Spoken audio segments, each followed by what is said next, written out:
Let me look at you. Y'all are looking pretty good. So ask, and it is given. Seek, and ye shall find. Knock, and the door will open. Seek, and it's given. Ask, and it's given. Seek, and ye shall find. Knock, and the door will be open. So is that how you're living your life? Asking and knowing that it's going to show up, seeking, you're going to find it. You knock, and that door just swings right open. Is that the feeling you have about life? I mean, that's what Jesus taught us. It's in Matthew and in Luke. Do you think he taught us that just to go, I'm just going to let them struggle and strive, and I'm just going to tell them something to set them up, that life's going to be difficult, and torture them a little bit? I don't know. He was called the Prince of Peace. We call him our master teacher and way shower. So perhaps he was inviting us in to a way of life, inviting us into a way of expecting life to really work, that these desires of your heart are how God expresses through you, uniquely as you. We're in a series called Mastering Your Mind, moving from the little m mind, which is race consciousness, to the big M mind, which is the connection to all that is.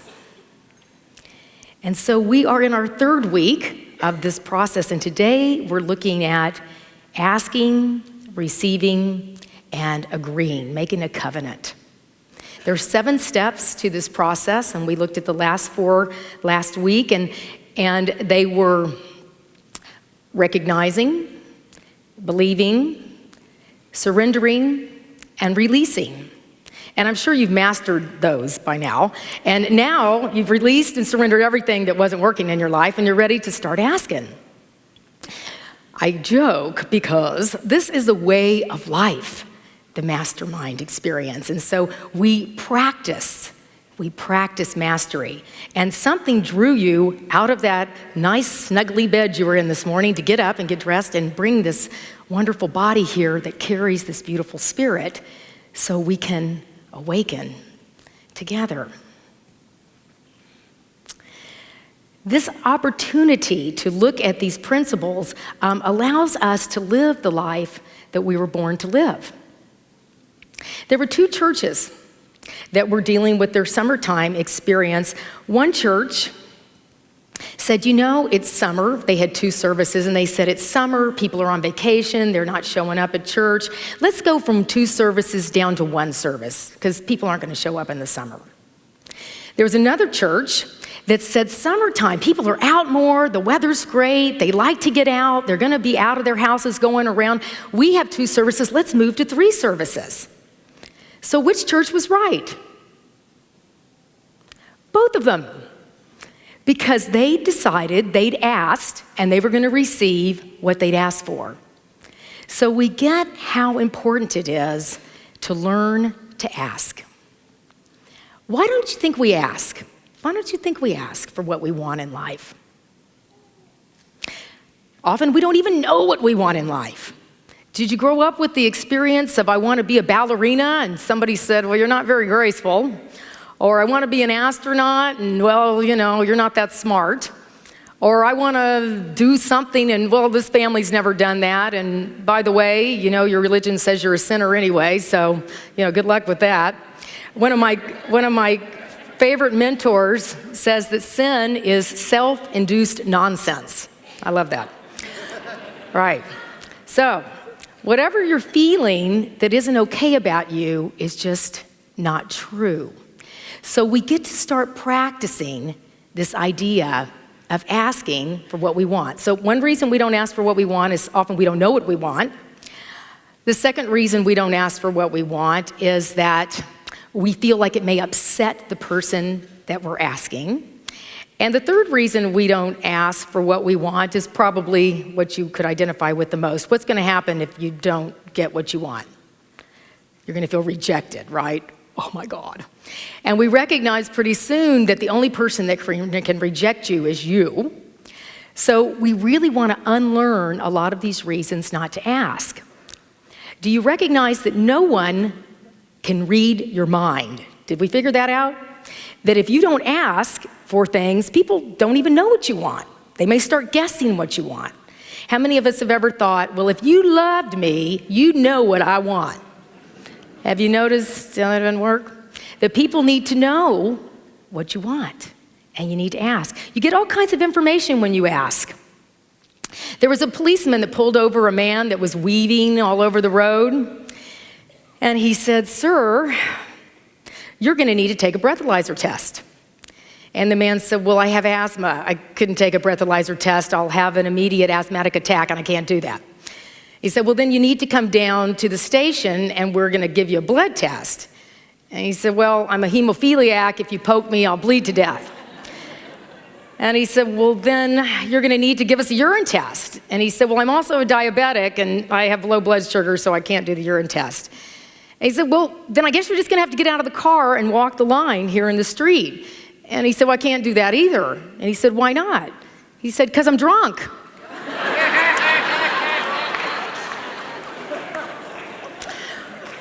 You get all kinds of information if you ask. So, asking, it's such a big deal. And we recognize that we're often going to be overcoming fear to learn to ask for something.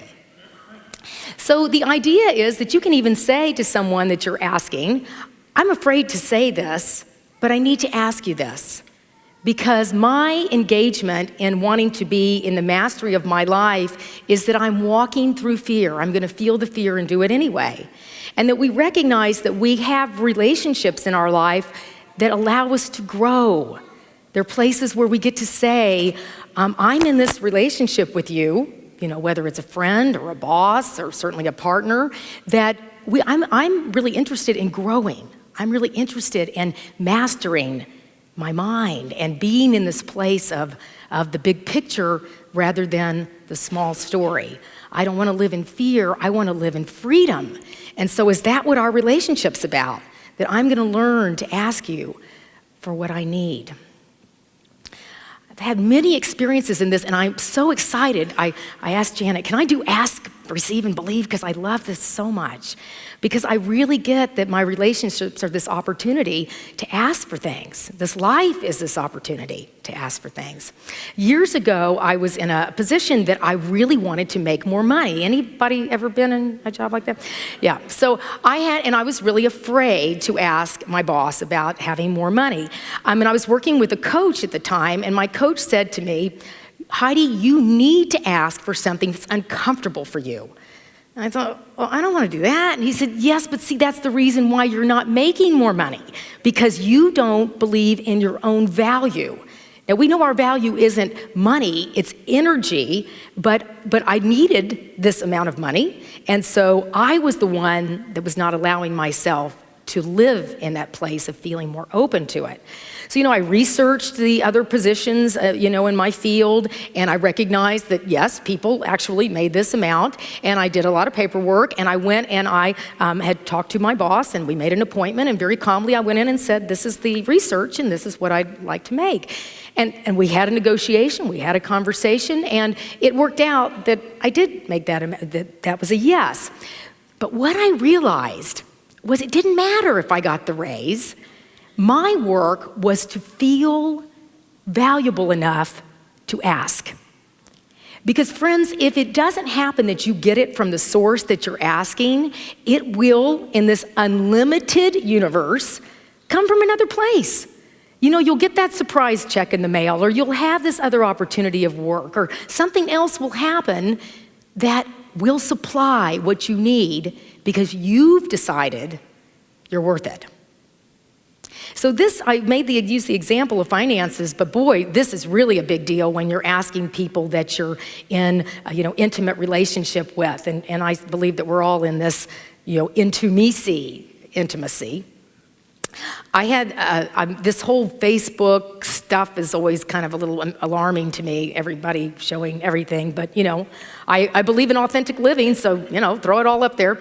Anyway, I had an interesting thing from classmates.com at one point, and I guess somehow I said yes. And various people from my high school, I grew up in this huge city of Houston, so I really didn't connect with many people. And as many of you know, my high school years, I don't remember them that well.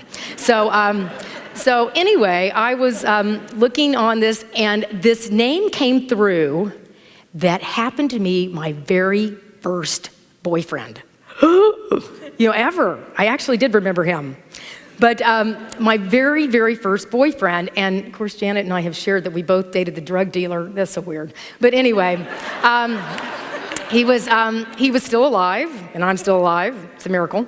But what happened was I recognized, when I'm talking about asking, that he left. We went from really junior high to high school, and he started hanging around with, I guess, more the people that were going to buy his drugs, and I wasn't doing that as much. And I never.